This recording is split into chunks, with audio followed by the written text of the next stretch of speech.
Imagine that each morning when you wake up, you're smiling and looking forward to your day, knowing that you're happy even while dealing with grief and loss. The Grief and Happiness podcast inspires, comforts, and supports you with each new episode. For more support, check out the Grief and Happiness Handbook and cards. I welcome you to listen to this podcast and discover endless possibilities for your life.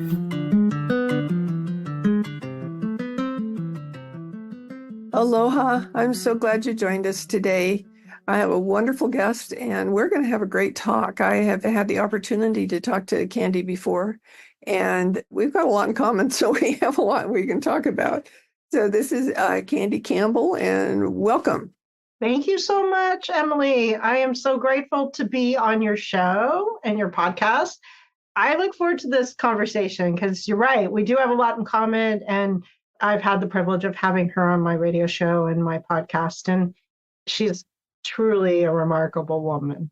Oh, well, thank you very much. Can you tell our guests a little bit about you?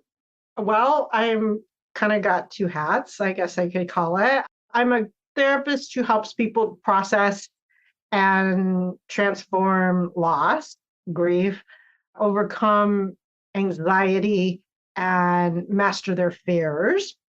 And I also have a nationally syndicated radio show on Brushwood Media Network that I provide tools and strategies to people that are struggling with problems, because we all have our concerns and issues. And I have the privilege of having the show.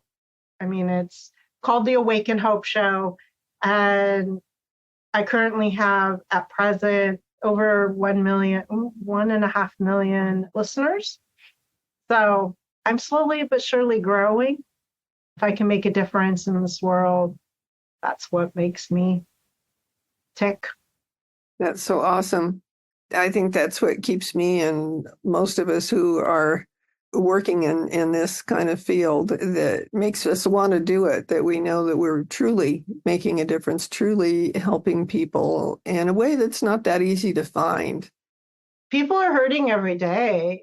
In fact, I had a radio guest this morning, and we were talking about the world and the things that people are encountering, the grief and the stages that people are going through. Since the pandemic, everything has changed in our world, and the way people respond to life and to challenges has really been, I would say, interesting to watch, because there's so many people that are so short-fused, go out and you see them, or at least I do. I like to watch people as one of my one of those gifts that I'll just go out and watch what people are doing. And it's almost like they're waiting for that one person or those people to just set them off. And you never know what's going to set somebody off. You say the wrong thing, you look at them wrong, you cut them off in traffic,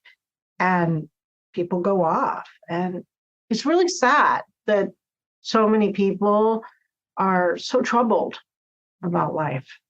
Well, there's so many things right now in the world to be troubled about. A lot of the anger that I've been seeing doesn't even seem to make a whole lot of sense and isn't really thought out. It's just more of a knee-jerk reaction. I know when I'm dealing with people in our alliance and our group meetings and things, to steer clear of that sort of thing and support them at the same time, we focus on, okay, what's the positive in that? What good can come from that? It's not always easy to find, but if you can kind of flip the switch as much as possible, it can make a difference. And it's hard. I'll hear something and I go, how in the world could that have happened in our country or in our world? How are we allowing that to happen? But it seems to be happening, and we can get angry about it, or we can do whatever we can personally about it, but we have to take care of ourselves in the process. We do. But one of the things that was brought to my attention today during this earlier guest that I had, we were talking about what people can do. And one of the things that this guest talked about is doing a gratitude practice. Focusing, it's not to say that you can't focus on yourself. We do have to focus on ourselves. But sometimes it's just doing a small thing for someone else. Maybe it's walking, being outside and smiling at someone. You'd be surprised. Again, I like to go out and watch people and just kind of observe. And I'm like, so many people just, you look at them and they're like frowning, or they just look so unhappy. And I'm not discounting anything that they're going through. We all go through things. We all get hit with life. And sometimes it beats us up. But I think if you can begin like your day with gratitude, practicing some form, even if it's just a few minutes a day, you do it in the morning, wake up and express 3 things you're grateful for. Doesn't have to be extensive. You can build on to it. And then before you go to bed, recount 3 things that you were grateful for that occurred during that day. So you begin your day with gratitude, you end your day with gratitude. And when I was listening to it, I was like, that is a perfect day. I mean, a perfect way to start a day and end a day. I do gratitude in the morning and in the afternoon, but it did dawn on me. I was like, oh, I should finish the day with gratitude rather than just doing it in the morning and throughout the day. So I was like, learn something new. I love that. Every single day I start my day with gratitude. It's part of my journaling practice. And I think I'd feel lost without it. And when someone first introduced it to me and suggested I do it, I thought they were crazy. And my husband died. What do I have to be grateful for? And I thought, okay, that kind of thinking doesn't serve me. What would serve me? And I thought, let me see if I can figure out something I'm grateful for. And I was surprised at how I've got so much to be grateful for. And I never have a problem coming up with things. My gratitude isn't real repetitive. And doing it every day, you'd think you'd say the same thing every day, but that's not how it happens. It's a really, really good thing. And I love what you were saying about smiling, because that's a big thing for me too, because I never used to smile. I just wasn't in my personality. I was always focused on what I was doing and serious, and that didn't equate a smile to me. Now that's different for me. And when I'm around somebody and I can catch their eye, I'll smile at them. And it's really hard for them not to smile back. I don't have to know them. They can be a perfect stranger. Babies are really fun to do that with. Like if you're in the line at the grocery store and somebody's holding a baby that's looking at you, you just smile at them and they might even laugh right back at you. So it's such a positive, uplifting thing to do. And with all that's going on today, when you can bring a little happiness and joy into the world with something like that, it's so worth it. And it doesn't cost a thing, doesn't take any time. It becomes a way of living that can really make people feel better. Oh, yeah. And you never know. It's always like I tell my clients, I'm like, you never know what someone's going through. Maybe they just got some bad news, or they lost someone that passed away, and they're in that pit of desperation and despair or sadness. And if you just give them a smile, they feel like they've been seen. Or if you're at a place like, I don't know, going to Starbucks or somewhere where your local coffee shop, doesn't have to be Starbucks, but go to your local coffee shop and talk to the baristas, get to know them.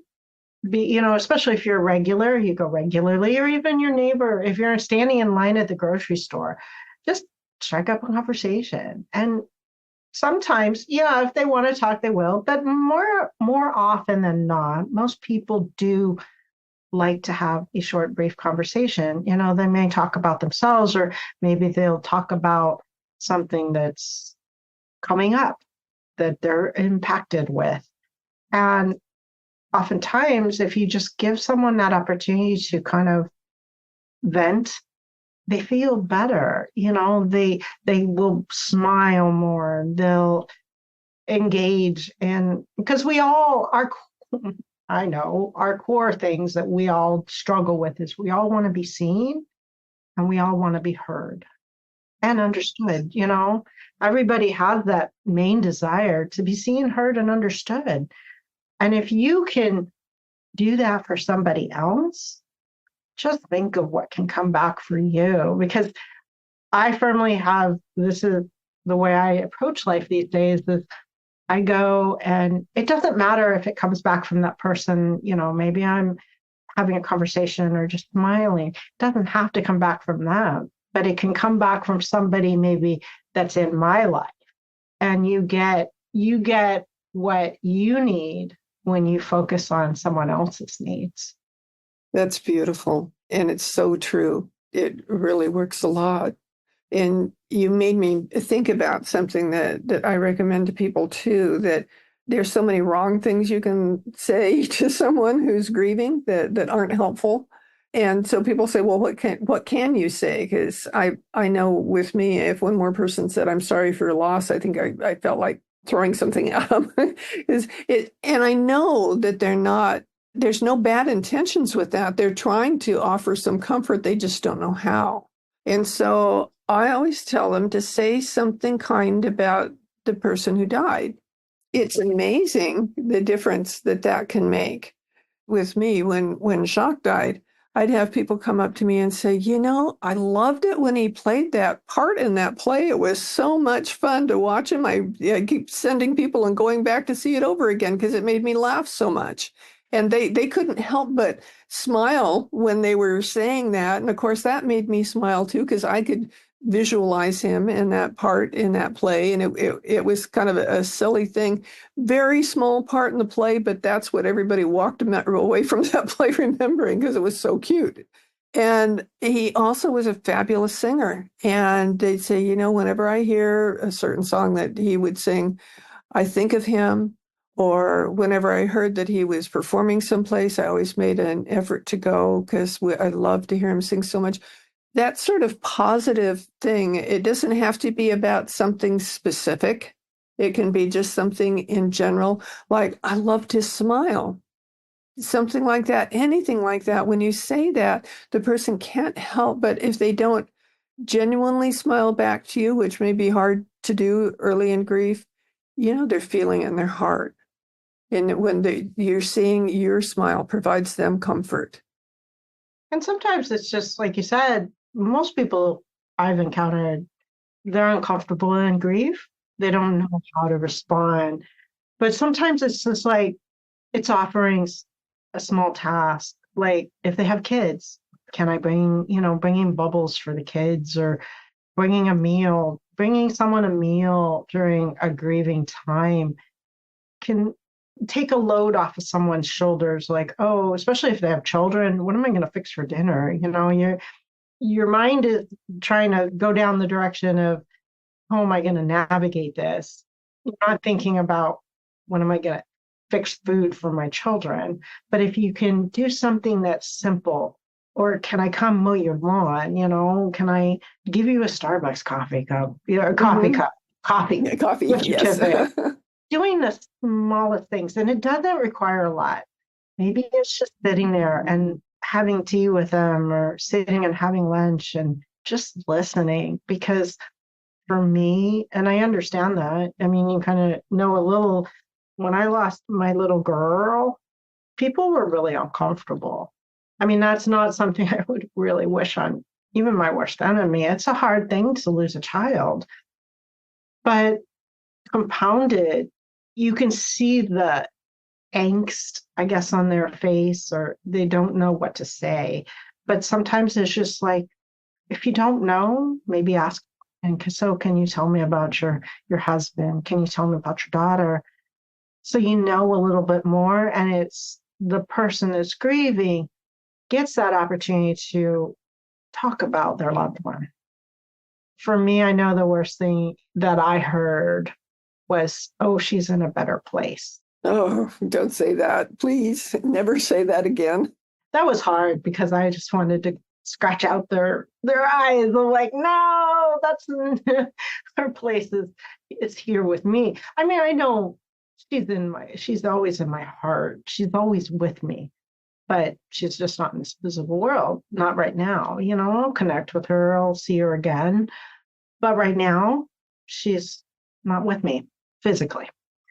But there's things that you can do or not, and just being present with somebody, smiling, maybe offer to watch their kids so they can go run an errand. Because when you have small kids, it can be challenging to want to haul your children or your child out. And maybe you just need a little bit of me time to kind of figure out, who am I going forward? Yeah. You made me remember about how one of my friends dropped by one morning after Ron died, and she knew that I'd not been getting out or doing anything. She just came by and she goes, "Get in the car." She didn't allow me to say no, just get in the car. And she took me to the beach, and she figured I probably wouldn't feel like walking around. So she brought a chair for me, put the chair on the beach, and she went for a long walk. And I could just sit there by myself and enjoy being outside, enjoy the beach, watching the waves, feeling the weather. It was so good. And by the time she finished her walk, she goes, "Okay, now we're going to go get some lunch." And I was ready for it. If she would have just taken me to lunch, I probably wouldn't have been ready for it. But it felt so good to feel kind of normal again. It didn't cost her a cent, and it was within the framework of what she was already doing that day. So it wasn't like it took time away from what she was going to be doing. And it was such a great gift to me. It was so wonderful. So you don't always have to think about, oh, should I give flowers, or no. Flowers are nice, but that's not going to be helpful, and they probably won't even remember that you gave them, not because they don't want to, but because of the overwhelm that happens at that time. That if it keeps staying in touch as time goes on is a real gift. Yeah, like you talked about how you sent your daily cards to your friend that was grieving. That's a wonderful idea. Just checking in. You can text them, you can call them, you can show up and just say, I'm just checking on you. Nothing, there's no emergency, nothing important, just making sure you're okay. And holding that space for someone who may not know they need that at that moment. Because oftentimes, as you know, when you're grieving, you don't know what you need. Your head is swimming with a million different things. And finding that one thing that's going to bring you out of that swim can be like finding a needle in a haystack. It's there, but because there's so much else going on in your head, you don't see the one thing you need to hold on to.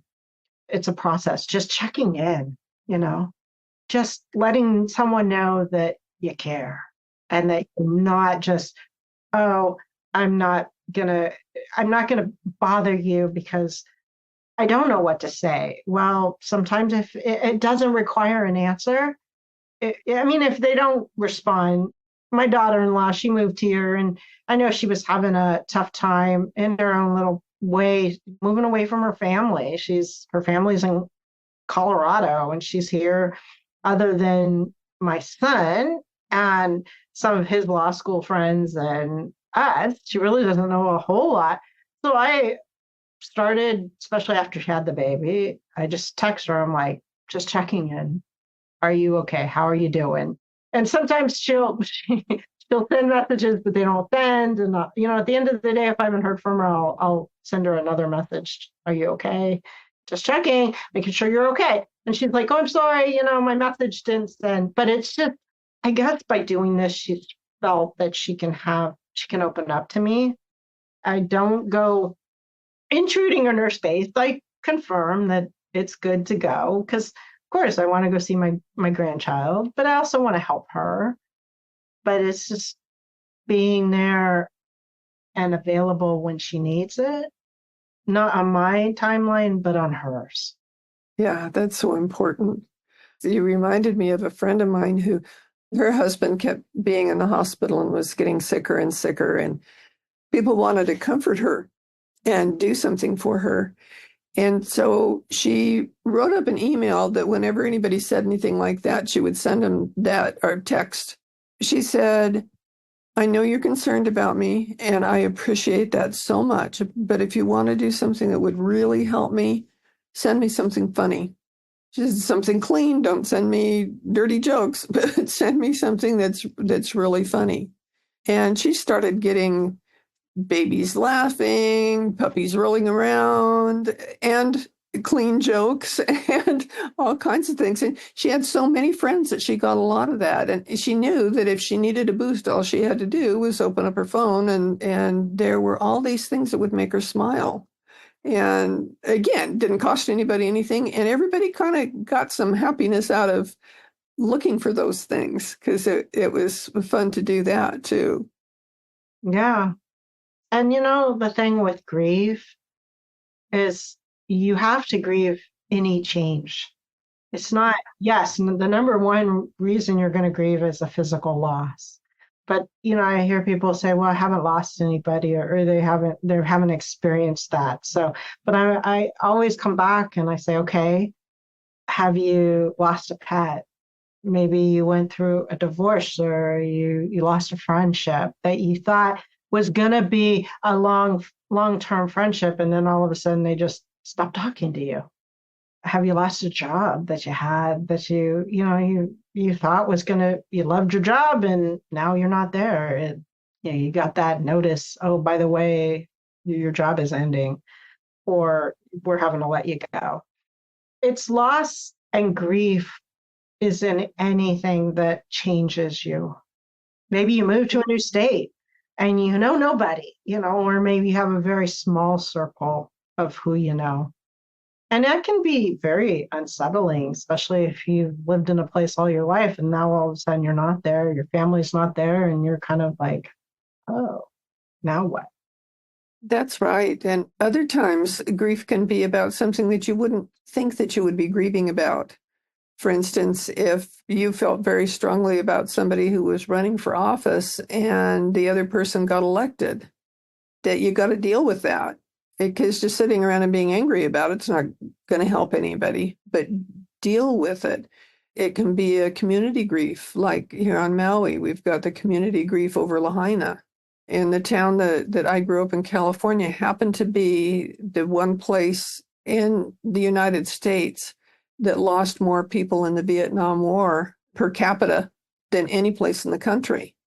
And so getting all that attention for that just made it that much harder because there was a lot. We were the first place that they brought, they took a model of the Vietnam Memorial around the country, toured it around the country, and they started it in that town, small town, because that was the place who lost the most. A lot of times you're grieving with other people, even if you don't know them. Lahaina is only like a half an hour away from me.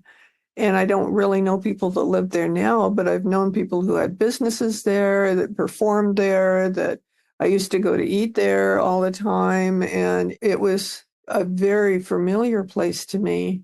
And I didn't feel the same kind of grief as the people who lost everything there, but I was grieving for the people who lost everything.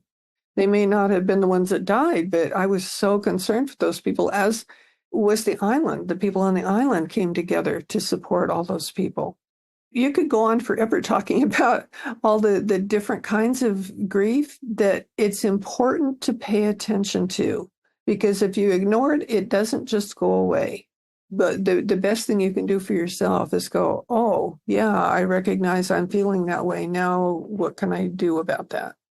And I was just talking about this in one of my episodes that I was doing. It was like emotions and thoughts. Grieving is the process to deal with those emotions and thoughts. And if we want to live our best lives, become better versions of ourselves, or even just have more peace and happiness, we have to allow those feelings that we inherently are conditioned to just stuff because it's like, oh, I don't have time for this, or I can't deal with this right now. Whatever the story is, we all have our stories. If we don't allow those feelings to come to the surface and bubble to the surface and address them, we can't fill that with good things. We can't fill that with affirmations that are going to reverse our thinking. we have to address it, because the negative emotion is not meant to be buried. It's literally meant to process through us and go through us. But so many of us, and me included, I was conditioned that you suck it up. Big girls don't cry, little girls don't cry. But the truth is, big girls do cry, and little girls cry, and little boys cry, and big boys cry. It's a normal emotion. But if you have that belief, which is just something you practice time and time again, it starts to take over. So this is something that's really been implanted in me recently, is just like, you have to let go of all, and it doesn't occur all at once, but you have to begin to let go of the stuff that we have buried inside of us. And one of the things that I tell my friends and clients is like, journal. Do a journal. Free flow, write. There's journals you can buy. I mean, I have 2 journals. One's called Hope and Healing, and another one is Understanding Forgiveness. But if you don't want to buy a journal, that's fine. Get a notebook. Get a little spiral notebook that they sell at Walmart for 75 cents or $1 or whatever it is, and just write. Get all those thoughts that are bobbling around in your head that are desperately needing somewhere to go. Because the sooner you can get them out of you, the sooner you can process them and let them go. Absolutely. I just endorse that 1,000,000%, because writing has been what helped me more than anything. And I really enjoy working with other people to show them how writing can help them. I can give you a little quick example of that helped me today. I write a blog every week, and it always comes to me on Tuesdays, because Tuesday is the day that I write my blog. Whatever it's supposed to be just pops into my head. And I thought, what have I learned from the people who I loved who've died? I could have written all day on that. I was surprised. Once I got started writing it, it felt really good. And things came out that I hadn't thought about before. And in it, I was kind of honoring each one of these people that came up to me in different ways. And some of them were random people. For instance, my family owned an ambulance company when I was in high school. Actually, I still own the ambulance company with my family. And one of the things I did was dispatch ambulances when necessary. And I used to sit in study hall between 2 identical twin boys that were always playing jokes on me, because I couldn't tell them apart. And they just thought it was hysterical that I couldn't tell them apart. And one day I answered this call, or dispatched to a farm for a farm accident. And it turned out that one of those boys fell into a silo and suffocated. And that's what I dispatched the ambulance for.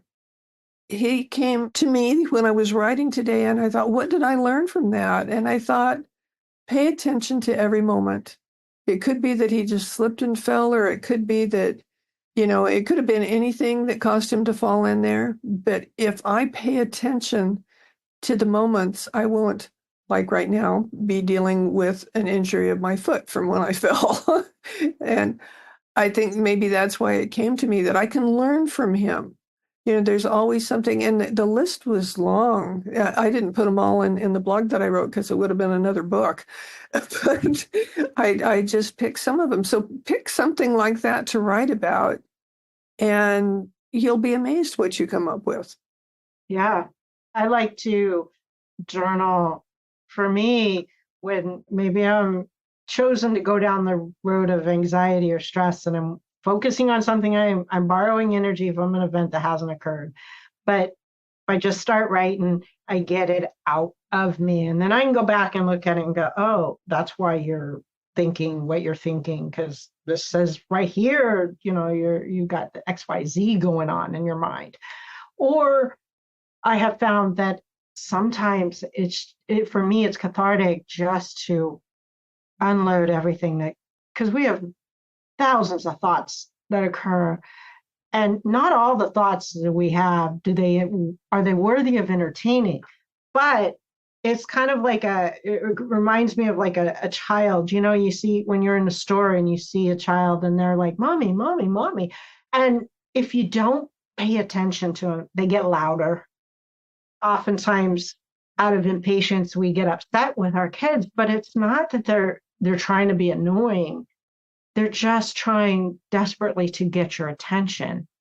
But if you take your thoughts and you just start writing them on paper, you can look at it and go, oh, this is something I really need to focus on, or I need to attend to this one, or this is something, no, I don't, it's not something worthy of my attention right now. We'll table it or just let it go. But if you can begin to get those thoughts out on paper, it makes more sense. And they're not in you. They're not bobbling around in your head. You can get it out. You can look at it. You go back to it, look at it, and assess what needs your attention, what doesn't. And then you can move on and you can begin to let those feelings go. Because as long as they're in your head and you're not processing them, they're going to go down into your body. And then if you don't deal with them, they're going to get stuck.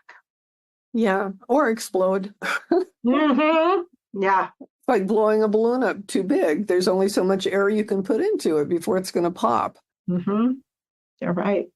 Well, this has been a fabulous conversation. I could talk to you forever. I agree. Yeah. I agree. But ladies and gentlemen, I am definitely going to have Emily come on my radio show, and we will definitely continue this conversation or something similar on the radio show. And thank you so much for this opportunity to come be on your podcast. I'm grateful for it. Oh, I love that. And I'm grateful to have you here. We both have so much to be grateful for, as do our listeners. So today, write down those things that you're grateful for and see how good it feels.